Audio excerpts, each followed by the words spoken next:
Fátima, presidente Nyusi falou para a nação moçambicana. Como é que encaraste, portanto, o discurso do presidente da República? Em relação ao discurso do presidente Inúcio, o que eu posso dizer é que eu vejo o discurso do presidente Inúcio como uma coisa totalmente desconexa, fora da realidade, uma pessoa que só foi falar sem saber o que vai dizer. E veja, tudo indica que ele ficou desprogramado. Aquilo que ele se tinha preparado para dizer ficou alterado, eventualmente, por causa da intervenção do Venâncio. Mas antes de ir de forma muito detalhada ao ponto do presidente, eu queria falar dos antecedentes. Em que contexto a fala do presidente ocorre?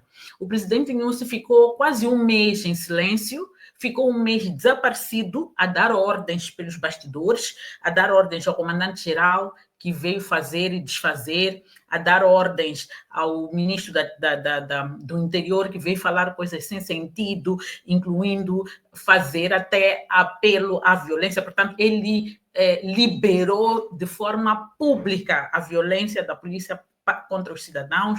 O ministro da Defesa, que veio e indicou que as forças armadas iriam entrar a terreiro para dar cobro à situação. Portanto, depois foram ao nível, portanto, do governo, do Estado, e vimos uma Procuradoria também Geral da República ser acionada para intimidar, porque mais do que fazer justiça, ela foi acionada para intimidar as pessoas, para forçar a uma paralisação, digamos assim, das manifestações, não como consequência ou corolário de um consenso ou de uma solução do problema, mas como uma forma de dizer, ok, eu quero evitar problemas com a justiça. Portanto, uma Procuradoria-Geral da República se mostrou completamente estar fora daquilo, longe daquilo que é o interesse nacional, que é parte do problema e não da solução do problema, porque ela alimenta ainda mais a fúria popular, porque um dos grandes pontos é a injustiça eleitoral,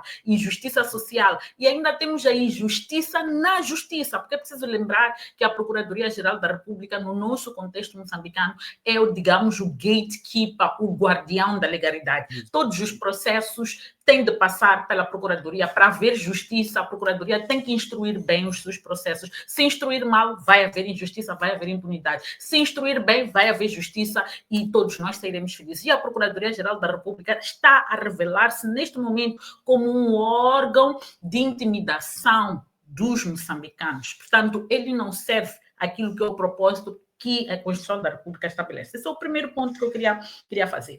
O segundo, é preciso lembrar que Nyusi fala numa altura em que estranhamente se generalizam casos, eu vou chamar de uma onda de desmandos nas vias públicas.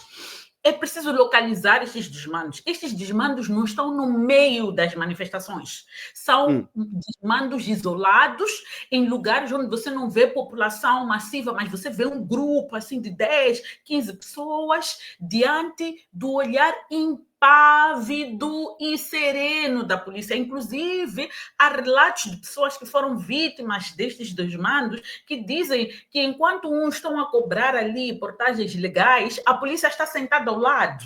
Esta mesma polícia que, quando vê um aglomerado de 100, 200 pessoas que estão desarmadas, tem bandeiras, tem panfletos, estão ali a cantar e a gritar justiça eleitoral, etc., etc., consegue lançar gás lacrimogêneo, consegue lançar balas de borracha, balas verdadeiras, mas quando está diante destes atos, parece que até apadrinha. Portanto, nestes últimos 3 dias, houve um movimento que, para mim, foi um movimento intencionalmente montado montado para dar a ideia de caos na cidade de Maputo, dar a ideia de insegurança na cidade de Maputo. Infelizmente, alguns pseudos, porque eu tenho que sublinhar, pseudos ativistas foram utilizados para disseminar essas mesmas informações, porque a mim não me cabe que um indivíduo são, consciente, que sabe muito bem o contexto em que nós estamos, recebe mensagem de um indivíduo a relatar uma situação de vandalismo que viveu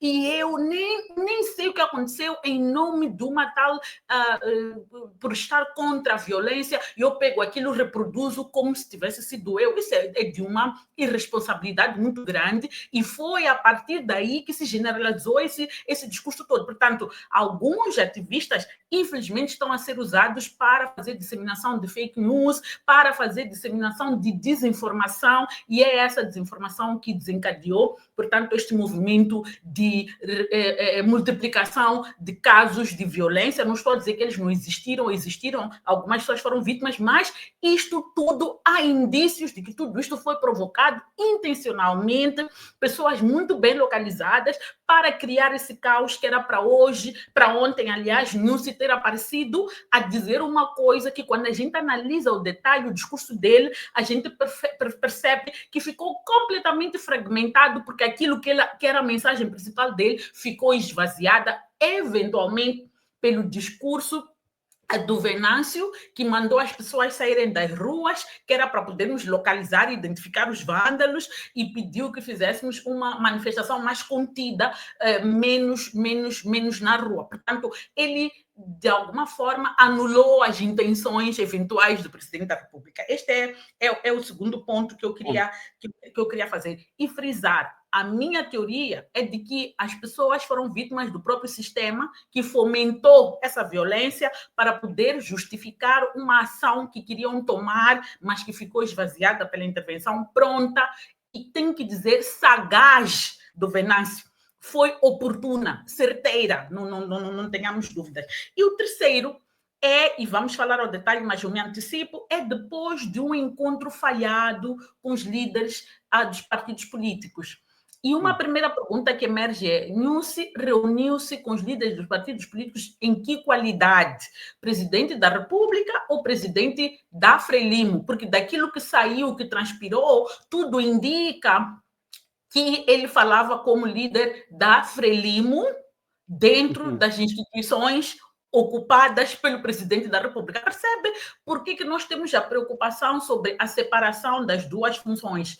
Porque no nosso caso, em que nós viemos de uma história de partidarização, em que o Estado e o partido era a mesma coisa, e ainda hoje o próprio partido Frelimo não assume, não se conforma, não aceita a ideia de que já não é mais Estado, que é partido, e é partido como todos os outros, e continua a querer controlar o Estado, e usa e abusa, portanto, da lei, do vazio, digamos assim, institucional para pôr cobro. Esse é um ponto.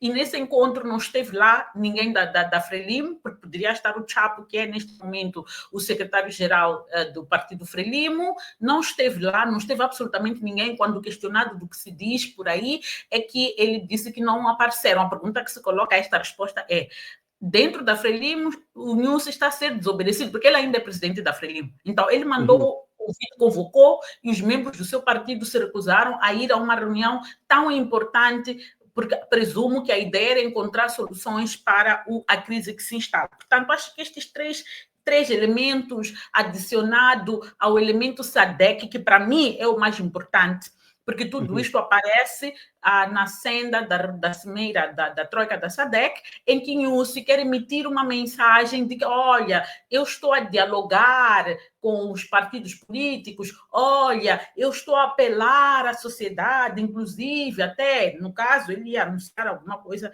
eventualmente, que pode ter caído por terra por causa da ação que foi tomada. Portanto, temos este contexto todo e que justifica, portanto, o tipo de discurso que nós temos, totalmente desconexo, um discurso que, mais do que resolver os problemas que nós enfrentamos, agudiza ainda mais os problemas que nós enfrentamos, está cheio de falso moralismo, por exemplo, quando se fala de uso de crianças. Quem não sabe que a maior parte daquelas crianças que estão ali na rua a ser usadas a participar desses roadblocks informais são crianças da rua, crianças abandonadas que dormem nas ruas de Maputo. Nós que vivemos na cidade, nós que vivemos, andamos na cidade de Maputo, na zona onde a população anda e não lá onde as elites vivem, nós vemos esses miúdos todos os dias. São esses miúdos que ficam nos semáforos, são esses miúdos que dormem em caixotes debaixo dos prédios, são esses miúdos que ficam na rua, alguns deles a lavar carros, são outros que ficam ali, às vezes até constituem alguma ameaça a roubar celulares. Portanto, esses miúdos existem, estão ali, são crianças que o Estado, por causa das suas políticas públicas falhadas, como é que se diz? Ele marginaliza estas crianças. Ou seja, elas são vítimas de violência duas vezes. Uma das suas famílias negligentes, algumas, outras por causa da pobreza, e um Estado que não está ali para atender, para amparar estas crianças e tirá-las da rua. Obviamente que essas crianças estão a ser usadas pelos mesmos adultos que mandam elas de dia irem para a rua pedir dinheiro, são as mesmas pessoas que vão de tê-las colocado ali para fazer esses peditórios todos. Portanto, há um falso moralismo no discurso do presidente Nyusi e, no fundo, não se entendeu o que ele quis dizer, porque depois ele convida para o diálogo, mas esse convite para o diálogo parece uma coisa solta, que apareceu assim do nada, de repente. Quer dizer, eu sinceramente não consegui entender o que o presidente da República queria comunicar à nação moçambicana.